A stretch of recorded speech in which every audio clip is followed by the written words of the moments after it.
how to relax and manifest everything you desire. You feel it, don't you? That tightening in your chest, that constant hum of anxiety just below the surface. It's like you're trying to paddle upstream in a raging river, exhausting yourself, struggling for every inch, yet somehow always feeling pulled back. You're pushing harder, trying to force outcomes, control every unpredictable variable, convinced that sheer effort is the only way to get what you want. But the universe seems to have other plans, throwing curveballs, mocking your efforts, leaving you drained and wondering if you're even on the right path. You're not alone in this battle against burnout and the feeling that your deepest desires are always just out of reach. But what if I told you there's a different way? A way that doesn't involve more hustle, more force, or more stress? What if the key to attracting what you truly want, to building the life you've always dreamed of, lies not in clinging tighter, but in learning to gently, powerfully let go? This isn't about giving up or passively waiting. This is about unlocking a profound inner strength, a quiet power that ancient wisdom keepers understood deeply. It's inspired by philosophies like Stoicism, which teaches us to master our inner world so we can navigate the outer one with resilience, clarity, and peace.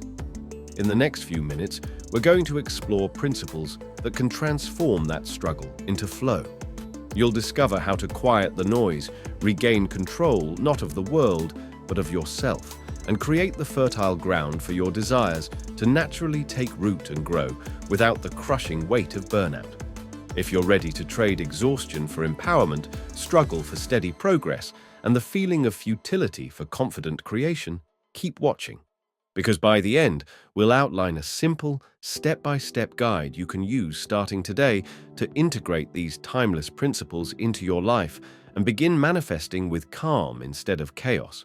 We put a lot of hours into this animated video, so if you want to support our new channel, please like this video, subscribe, and push the notification bell so you don't miss our new videos. Let's begin. Part 1. Control is the illusion. Let's start with the fundamental struggle, the desperate need to control. Imagine clutching a handful of sand, squeezing harder and harder. What happens? It doesn't solidify. It slips through your fingers faster. The tighter you grip, the more you lose. This is the perfect metaphor for trying to control everything in life. We expend massive energy trying to dictate every outcome, manage every person, foresee every problem. We white-knuckle the steering wheel, convinced that if we just apply enough pressure, we can force the world into submission. But the truth, a truth understood by Stoics centuries ago, is that much of life is simply not up to us.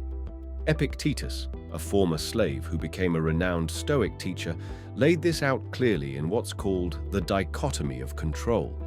He said some things are within our power, our thoughts, judgments, desires, aversions, and actions, while others are not. Our health, reputation, possessions, and the actions of other people and external events. Our suffering, he argued, comes from trying to control the things that are not within our power. We fret about what others think, worry about the economy, try to manipulate situations that are inherently unpredictable.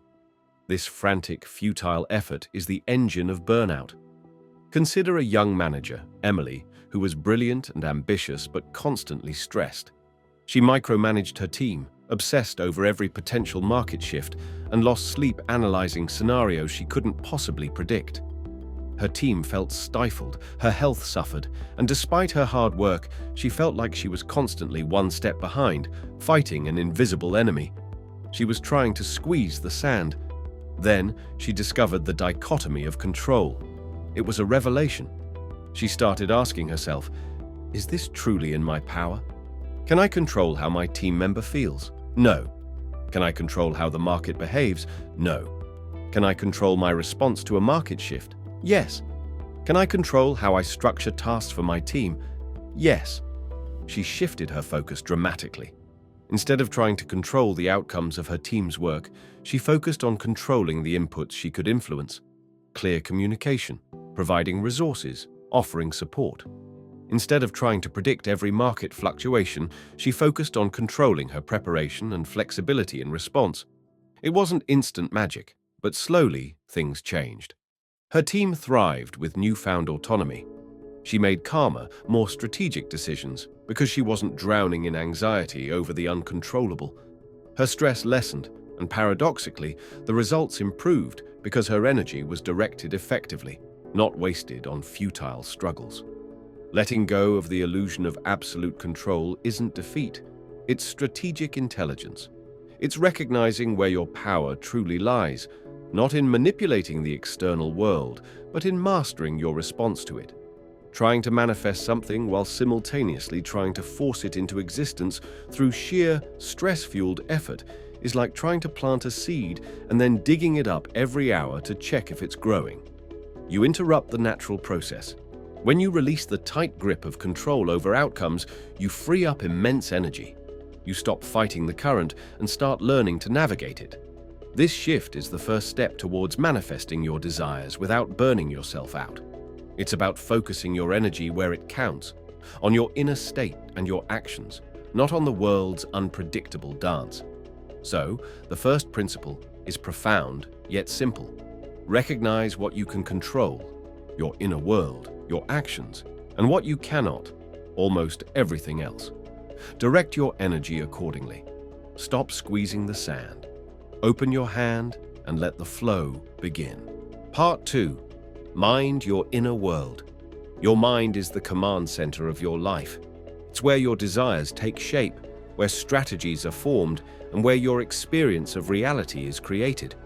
But often, this command center is utter chaos, cluttered with worries, distractions, endless to-do lists, and negative self-talk. Think of your mind like a garden. If it's overgrown with weeds, anxiety, fear, comparison, choked with tangled vines, disorganized thoughts, how can anything beautiful and intentional possibly grow? How can the seeds of your true desires find space, light, and nourishment? A chaotic mind cannot clearly identify what it truly wants, nor can it hold a steady focus on the path forward. It's like trying to navigate a complex route while 100 different voices are shouting conflicting directions at you. Exhaustion and confusion are inevitable. The Stoics understood the absolute primacy of the mind. Marcus Aurelius, Emperor of Rome and a dedicated Stoic, wrote in his Meditations that the obstacle is the way. He wasn't just talking about external obstacles, but the obstacles within his own mind. Fear, doubt, anger, distraction. He knew that mastering his inner world was the only way to govern an empire, or indeed his own life, effectively. His battlefield was often inside his own head.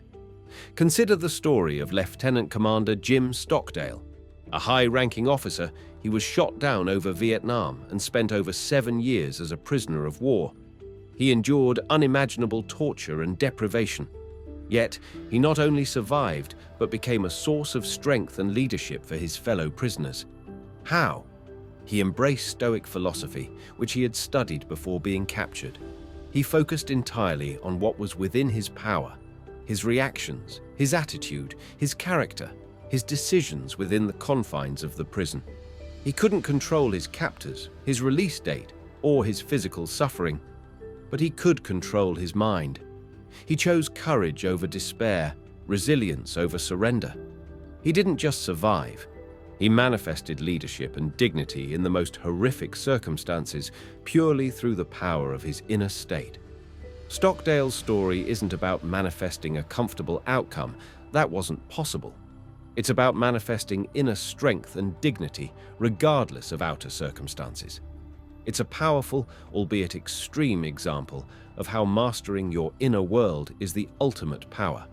For us, in less extreme circumstances, a chaotic mind prevents us from seeing opportunities, dampens our motivation, and creates internal resistance to our goals. It keeps us stuck in a reactive state, constantly putting out mental fires. So, how do we bring order to this inner garden? It starts with simple, consistent practices that create space and clarity. One powerful technique is externalizing your thoughts. If your mind is racing with worries, write them down. Don't try to solve them, just dump them onto paper. This act of translation from chaotic thought to visible words often provides immediate relief and clarity. It's like taking tangled yarn and laying it out. You can then look at the worries objectively rather than being submerged by them. Another practice is simple mental housekeeping. Before starting a task or at the beginning of your day, take a moment to mentally or physically, on paper, list the handful of things actually demanding your attention. Then, consciously decide which one to focus on now. The others can be put aside for later. This prevents the mental overwhelm of feeling like everything needs attention simultaneously. You're sorting the tangled yarn by color and type. Mindfulness, even for a few minutes, is key. Just sit, breathe, and notice the thoughts without judgment. They will be chaotic at first, like a swarm of bees. But by simply observing, you begin to create a detachment, a space between you and the chaotic thoughts. You realize you are the observer, not the chaos itself. This practice strengthens your ability to choose your focus later. Training your mind to be your ally, not your oppressor, is the foundation of manifesting with calm. A clear, focused mind is a powerful magnet, capable of directing energy and attention towards your desires, making them more likely to materialize. It's the fertile ground where manifestation begins. Did you know that if you are currently watching this video, you are probably a visual learner? Before we get into the next part, wouldn't it be better if you had an app specially designed for visual learners like you? That's exactly what BookWatch offers.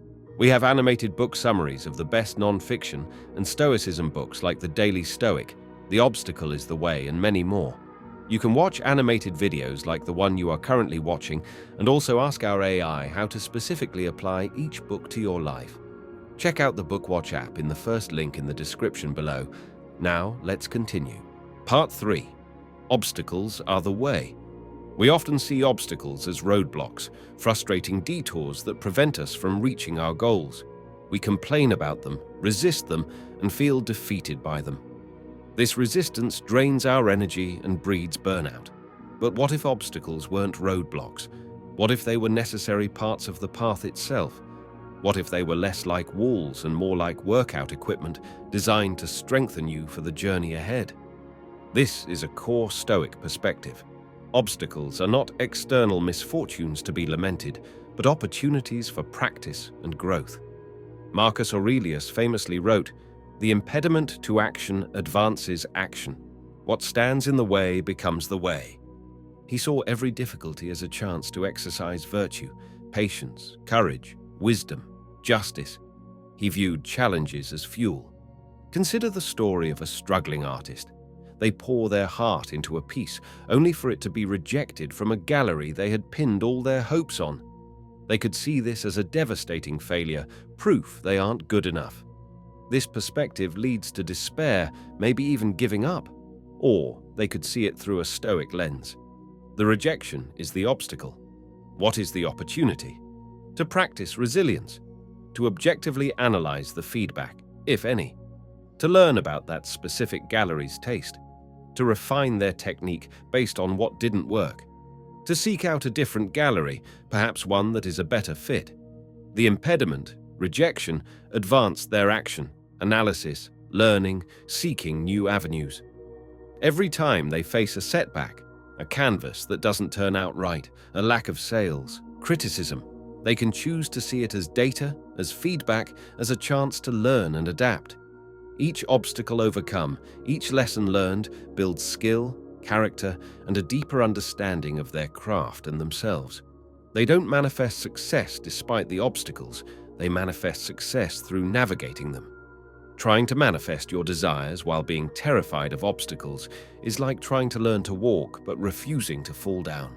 Falling is part of the process. It teaches you balance, how to catch yourself, and the strength needed to get back up.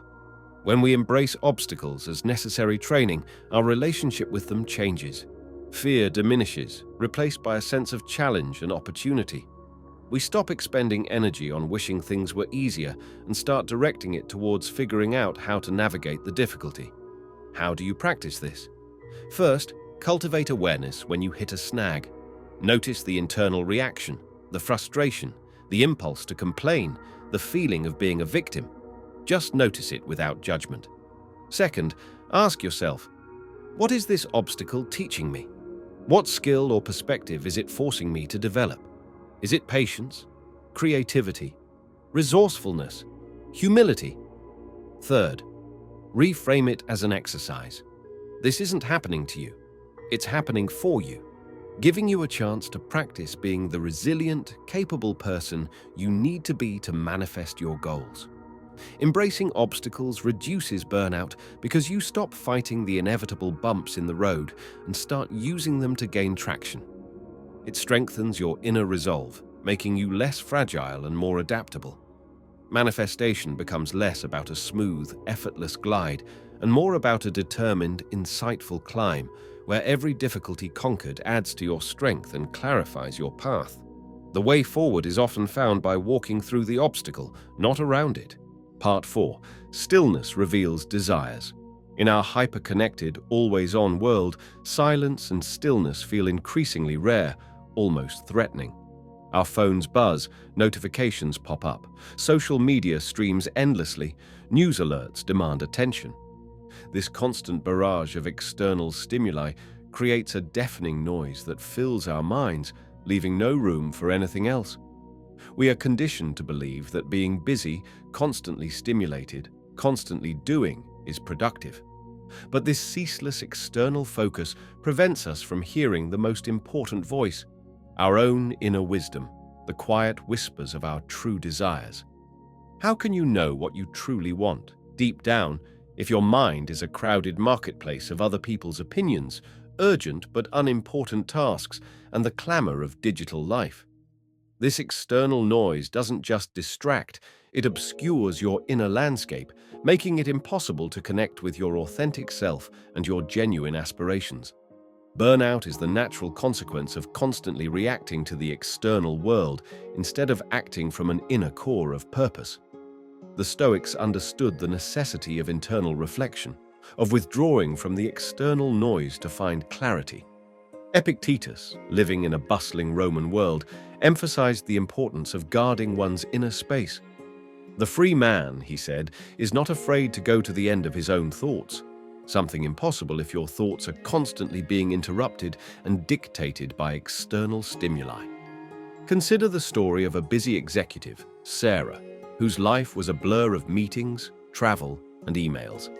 She felt successful on paper, but deeply unfulfilled.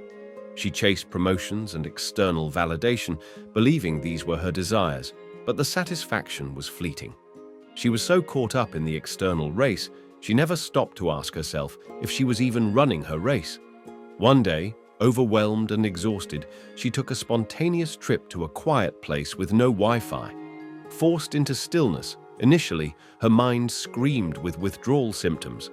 But as the days passed and the external noise faded, something new emerged. She started taking long walks without her phone, just observing nature.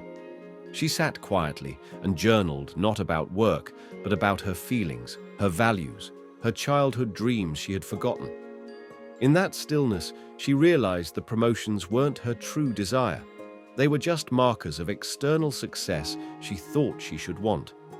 Her true desire was to use her skills to make a direct, positive impact on her community, something her executive job didn't allow. This realization, born from silencing the external noise, changed the course of her life. She didn't quit overnight, but she began strategically shifting her focus, volunteering, networking in new circles, and eventually transitioning to a role in a non-profit that aligned with her discovered passion. Her manifestation began in the stillness, with the clarity of her true desire. Stillness isn't emptiness, it's presence. It's clearing the channel to hear your intuition, your creativity, and the quiet voice of your soul. It's the space where genuine insights arise and where you can connect with the feeling of what you truly want. How do you find this stillness amidst the noise? Start small. Designate short periods each day as noise-free zones. This might be the first 15 minutes of your morning, your commute, your lunch break, or the last hour before bed.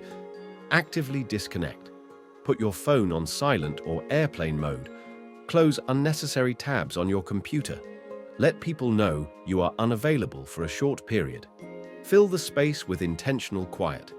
Instead of immediately reaching for a screen, sit quietly, take a few deep breaths, or take a short walk in nature, even just a park or your backyard, without distractions.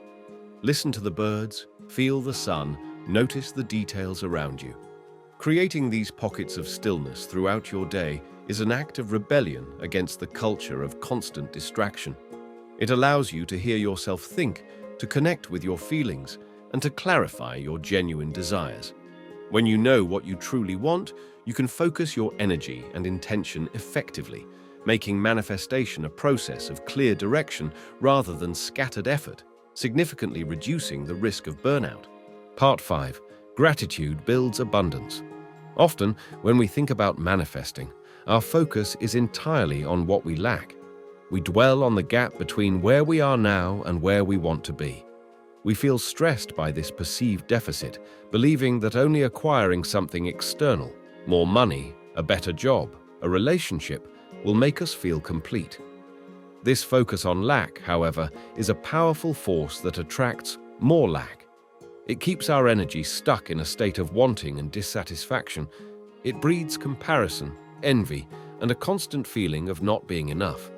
This negative internal state is fertile ground for stress and burnout, and it actively repels the very abundance we seek. What if the key to attracting more wasn't about chasing what's missing, but about deeply appreciating what you already have? This is the transformative power of gratitude, a practice central to Stoicism. Seneca, another prominent Stoic philosopher, considered gratitude a fundamental virtue. He understood that true wealth wasn't about possessions, but about a rich inner life and an appreciation for what one had been given. Nothing is more honorable, he wrote, than a grateful heart. Gratitude isn't just a nice feeling, it's a fundamental shift in perception. It trains your mind to focus on abundance instead of scarcity. It changes the lens through which you view your life. It's like looking at a landscape. You can focus only on the barren patches, or you can focus on the lush trees, the vibrant flowers, the flowing stream, and the clear sky. Both are present, but your focus determines your experience. Consider the story of a young writer, Alex, who was desperate to get published. They poured hours into their craft, faced rejection after rejection, and felt increasingly disheartened and resentful. They looked at successful authors with envy, constantly comparing their lack to others' abundance. They were stuck in a mindset of, "I don't have enough." One evening, feeling particularly low, Alex decided to try a different approach they had heard about: gratitude. They started writing down not what they lacked, but what they did have, specifically related to their writing journey. They were grateful for the ability to write, for the stories within them, for the quiet time they had found that day to write, for a single encouraging comment from a friend who read their work, for the lessons learned from a rejection letter that highlighted a specific area for improvement. It felt awkward at first, but as they continued this practice, something shifted. The feeling of constant pressure and comparison began to lift. They still wanted to be published, but the desperate, stressed energy around it lessened. They started appreciating the process of writing itself, the joy of creating, rather than solely focusing on the external outcome. This shift in energy had a tangible effect. Their writing improved because they were more relaxed and focused on the craft. They became more open to feedback. They connected with other writers from a place of shared passion rather than competitive insecurity. And in time, less stressed and more aligned with the joy of their work, they attracted the attention of a small publisher who loved their unique voice. Their gratitude didn't magically make a book deal appear. It changed their internal state, which changed their actions and their interactions, creating the conditions for success. Gratitude transforms your energy from a frequency of lack to a frequency of abundance. It reduces stress by shifting your focus away from perceived deficits towards present blessings. It helps you see the value in the journey itself, not just the destination. How do you cultivate this kind of profound gratitude? Go beyond the superficial list. When you identify something you're grateful for, a roof over your head, a friend, Delve deeper. Why are you grateful for it? How does it contribute to your well-being or your goals? Feel the emotion associated with that gratitude. Connect gratitude to challenges. Be grateful for the lessons learned from setbacks, the strength gained through difficulties, the clarity that arises from confusion. This is a powerful Stoic practice, finding the benefit even in adversity. Practice gratitude in the moment. Throughout the day, pause and notice small things. The taste of your coffee, the warmth of the sun, a moment of peace. Train your attention to spot the good, however small. By intentionally cultivating gratitude, you reprogram your mind to see the world through a lens of abundance. This shifts your internal state, reduces stress, and aligns you with a receiving energy.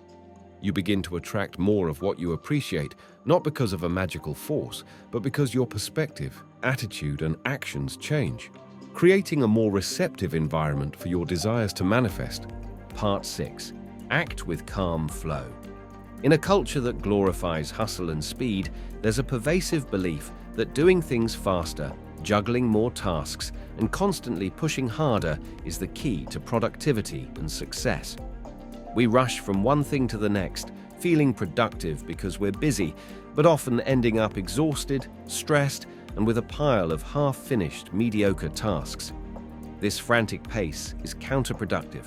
It leads to mistakes, reduces quality, dulls our focus, and is a direct path to burnout. Trying to manifest your desires through rushed, stressed action is like trying to build a delicate structure while running a marathon. The results are likely to be shaky and incomplete. Calmness is not slowness, it is precision.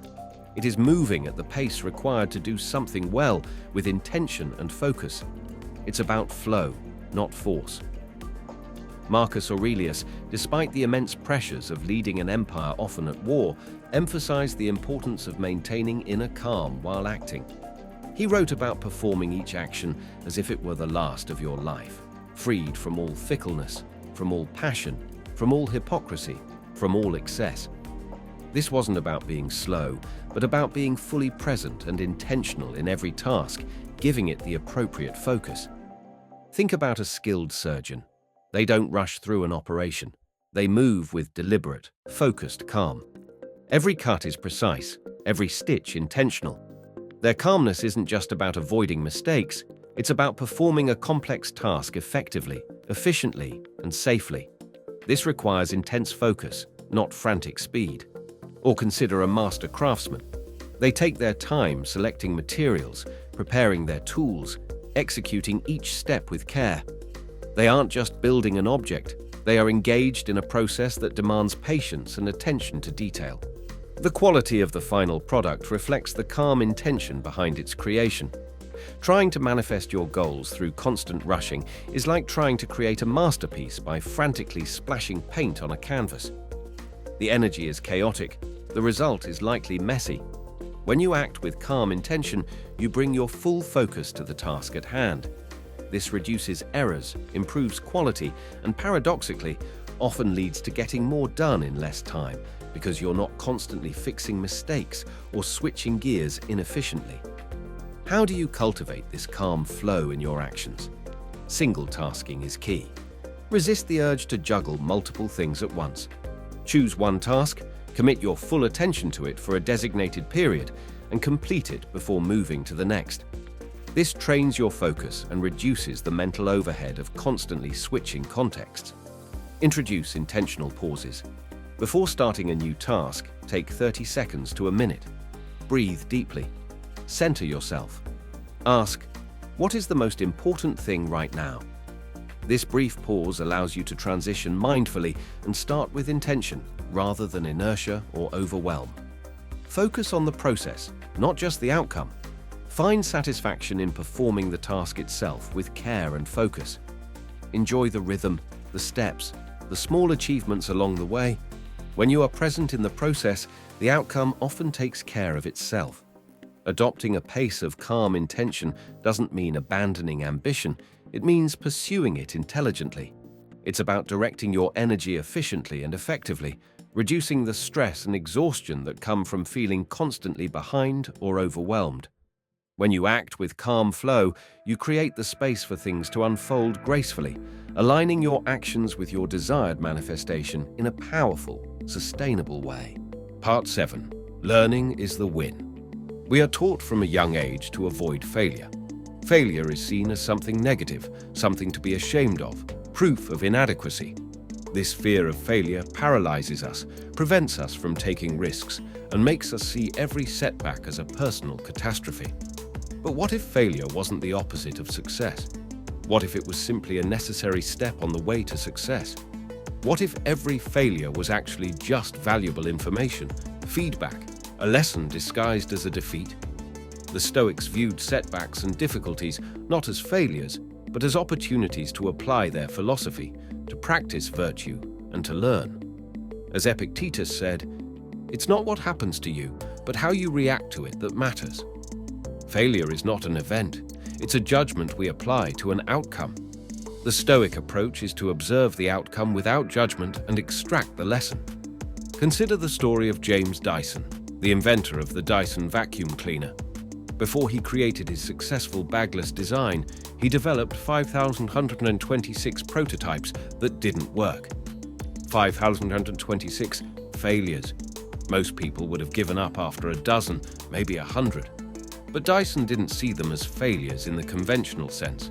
Each prototype that didn't work provided crucial information, teaching him why it failed and bringing him closer to a design that would work. Each attempt was a step forward, not a step back. He wasn't afraid of failure because he was focused on the learning. The process wasn't about avoiding mistakes, it was about gathering information through experimentation. His ultimate success wasn't despite the 5,126 prototypes that didn't meet the mark. It was because of the knowledge gained from every single one of them. Trying to manifest something while being crippled by the fear of failing is like trying to learn to ride a bicycle without ever falling off. Falls are inevitable and essential. They teach you balance, how to steer, and how to recover. Each wobble and tumble is a data point contributing to the eventual ability to ride smoothly. When you reframe failure as feedback, the emotional charge around it diminishes. The fear lessens, replaced by curiosity and a determination to learn. You stop seeing setbacks as dead ends and start seeing them as course corrections. How do you cultivate this learning mindset? Objectively analyze setbacks. When something doesn't go as planned, step back emotionally, as much as possible, and look at it like a scientist looking at an experiment. What happened? What were the variables? What was the result? What does this result tell you? Identify the specific lesson. What did you learn from this experience? Was it something about your approach, your assumptions, the external circumstances, or your own skills? Be concrete.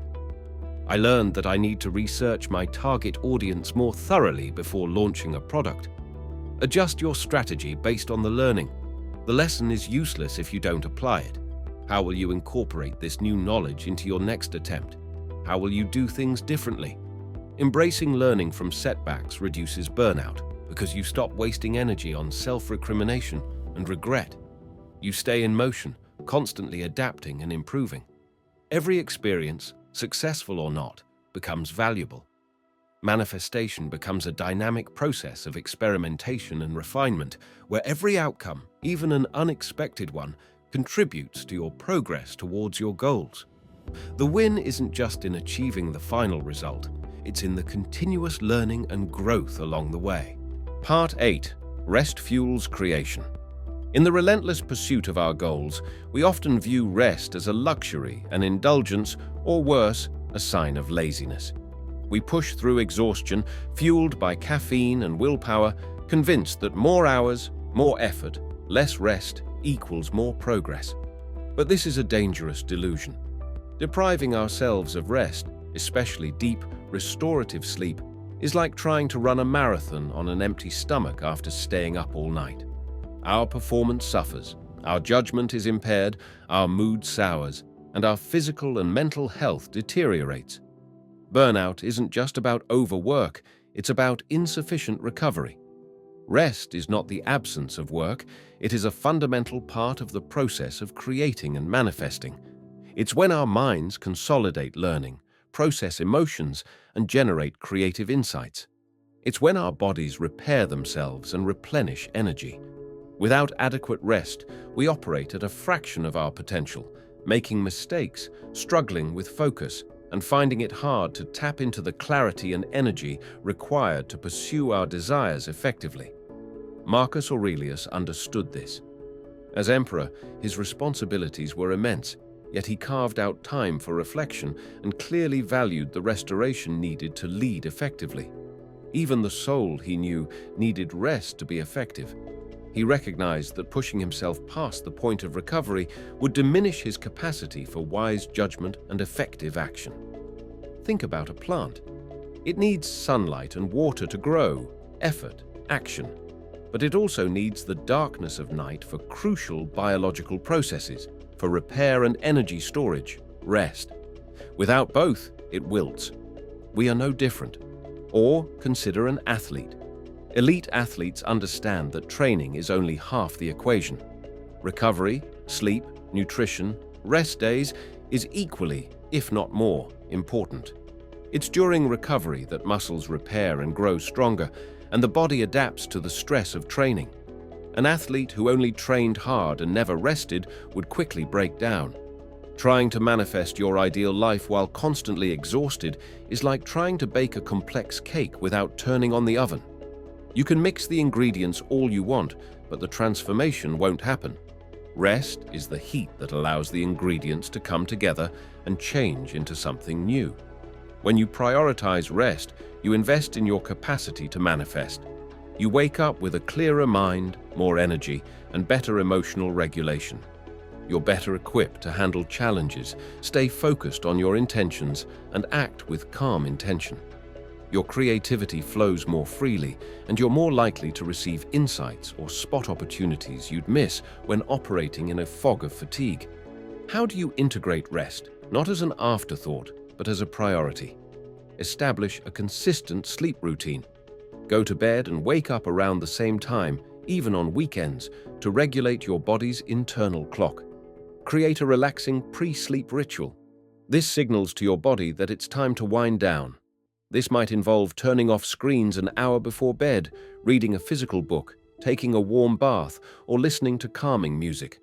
Schedule short breaks during your day. Step away from your work area. Go for a brief walk. Do some stretching. Even 5 to 10 minutes of intentional rest or disconnection can significantly recharge your focus and energy. Viewing rest as an essential part of the creative and manifestation process rather than an obstacle to it changes everything. It reduces stress and prevents burnout by ensuring your energy is sustainable. It enhances clarity, creativity, and resilience. When you are well rested, you are naturally more aligned with your desires and more capable of taking the inspired action needed to bring them to life with ease and effectiveness. Part 9. See your future now. Imagine trying to build a complex structure, a house, a bridge, a sculpture, without a clear blueprint or a vision of the final product. Your efforts would be scattered, you'd constantly second-guess yourself, and the result would likely be chaotic and far from what you intended. Similarly, trying to manifest a desired future without a clear, vivid internal picture is like setting sail without a destination in mind. As Seneca said, no wind is favorable for the sailor who doesn't know where he's going. You might drift, but you won't arrive anywhere intentionally. Visualization isn't just daydreaming, it's the act of creating a powerful internal blueprint. It's engaging your mind's incredible capacity to simulate reality. When you vividly imagine your desired future, your brain starts to act as if it's already happening. This builds confidence, clarifies your direction, and aligns your subconscious mind and energy with your goals. Neuroscience supports this. Studies show that the same areas of the brain are activated when you vividly imagine performing an action as when you actually perform it. Athletes use this constantly, mentally rehearsing their performance. This mental practice improves physical execution. We can use this same principle for manifesting our lives. Consider the story of a young musician aspiring to play in a major orchestra. They didn't just practice their instrument for hours. They spent dedicated time each day imagining themselves on stage, hearing the music, feeling the presence of the audience, experiencing the emotion of performing the piece perfectly as part of the ensemble. They visualized the audition process, feeling calm and confident. This wasn't a substitute for practice, but a powerful complement. It built their confidence, clarified their goal, and made the abstract desire feel real and achievable. When the actual audition came, they weren't just performing mechanically, they were stepping into a reality they had already vividly experienced in their minds. This internal preparation helped them perform at their best. Trying to manifest without a clear vision is like trying to attract something using a blurry signal. You might get some weak response, but it won't be focused or powerful. It can lead to frustration and burnout because you're expending energy without clear direction, constantly chasing vague notions. When you vividly envision your desired future, you give your mind a target. You create a magnetic pull towards that reality. You become more attuned to opportunities that align with your vision, and your decisions become more deliberate and aligned. How do you create and use this internal blueprint? Dedicate specific time each day for vivid visualization. Close your eyes and step into your desired future. Use all your senses. What do you see, hear, feel, smell, taste? Who are you with? What are you doing? What emotions are you experiencing? Make it as real as possible. Write your goals in the present tense as if they have already happened. Instead of, "I want to feel more confident," write, "I feel confident and at ease in all situations." Describe your desired reality in detail using affirmative language. Create a visual anchor. This could be a physical vision board, a digital collage, or simply a few images that represent key aspects of your desired future. Look at this regularly to reinforce your internal vision. Seeing your future now isn't about passively waiting for it to happen. It's about actively programming your mind and energy to move towards it. It reduces stress by providing clarity and direction, replacing vague wishing with focused intention. It fuels your actions by connecting them to a compelling internal reality. By creating a clear, vivid vision, you become the architect of your future, making manifestation a process of conscious creation rather than accidental occurrence. Part 10. Trust the unfolding path. We've talked about letting go of control, mastering your mind, embracing challenges, finding stillness, practicing gratitude, acting with calm, learning from setbacks, and prioritizing rest and vision. All these principles build your internal capacity and align your energy. But there's one final piece, one that connects everything and allows the magic to truly unfold. Trust. Trust in what? Trust in the process.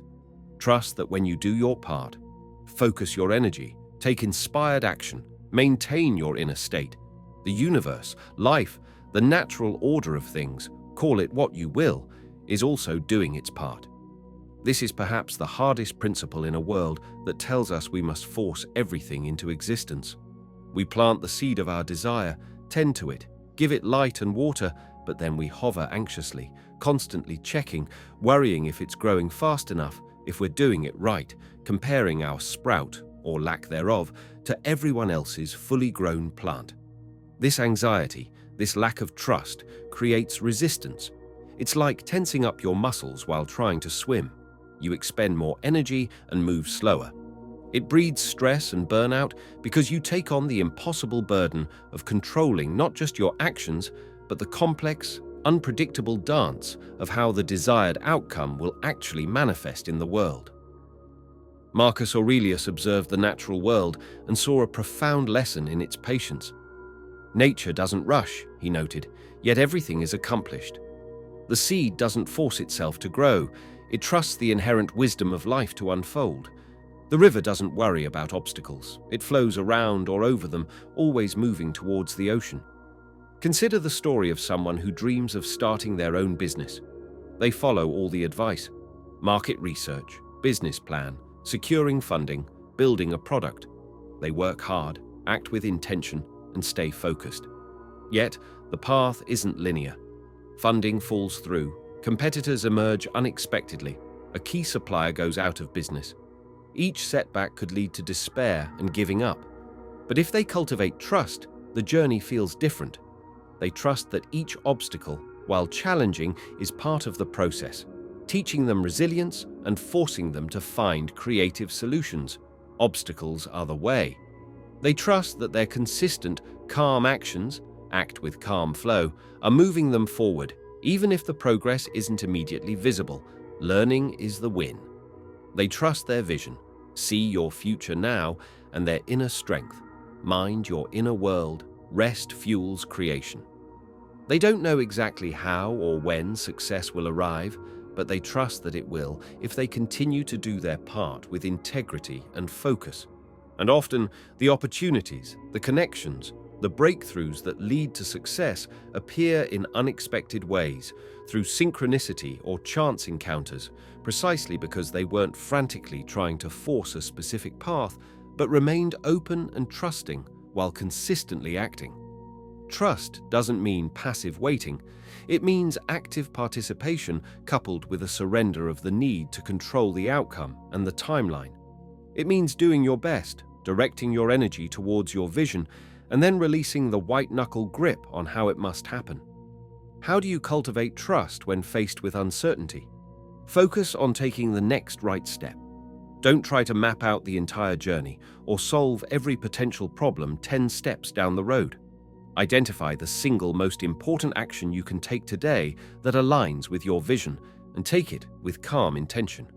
Practice surrendering the how and when. Acknowledge that you can influence, but not control, the unfolding of events. When anxiety arises about the timing or the method, gently remind yourself that your job is to align and act, not to orchestrate the entire universe. Affirm your belief in the process. Repeat phrases that reinforce trust, such as, "Things are unfolding for my highest good," "I am aligned with my desires," or "I trust the timing of my life." These aren't just platitudes. They are conscious choices to direct your thoughts towards trust rather than fear. Trust is the ultimate antidote to burnout in the manifestation process. It allows you to release the heavy burden of trying to control the uncontrollable. It frees up mental and emotional energy. It allows for patience and persistence, knowing that consistent, aligned action, coupled with faith in the process, will inevitably lead to the desired outcome, perhaps in ways you couldn't have imagined. When you trust the unfolding path, you move forward with a sense of peace and confidence, making the journey towards your desires not a stressful race, but a guided exploration, your step-by-step plan. You've walked through these principles, understanding how letting go of control, mastering your mind, embracing challenges, finding stillness, practicing gratitude, acting with calm, learning from setbacks, prioritizing rest, seeing your future, and trusting the process can transform your journey towards your desires from one of struggle and burnout to one of flow and calm creation. Now, how do you weave these timeless ideas into the fabric of your daily life? Here is a simple, actionable, step-by-step guide to start implementing these principles and begin manifesting with power and peace. Step 1. Identify your circle of influence. Take 5 to 10 minutes right now. Grab a piece of paper or open a note on your phone. Draw a circle in the center. Inside the circle, list everything in your life you have direct control over: your thoughts, judgments, decisions, actions, reactions, effort. Outside the circle, list everything you don't have direct control over: other people's opinions, actions, the weather, the economy, the past, most outcomes. Commit to consciously redirecting your energy back inside the circle whenever you find yourself worrying or trying to manipulate what's outside. Step 2. Tame the inner dialogue. Choose one simple practice to quiet your mind this week.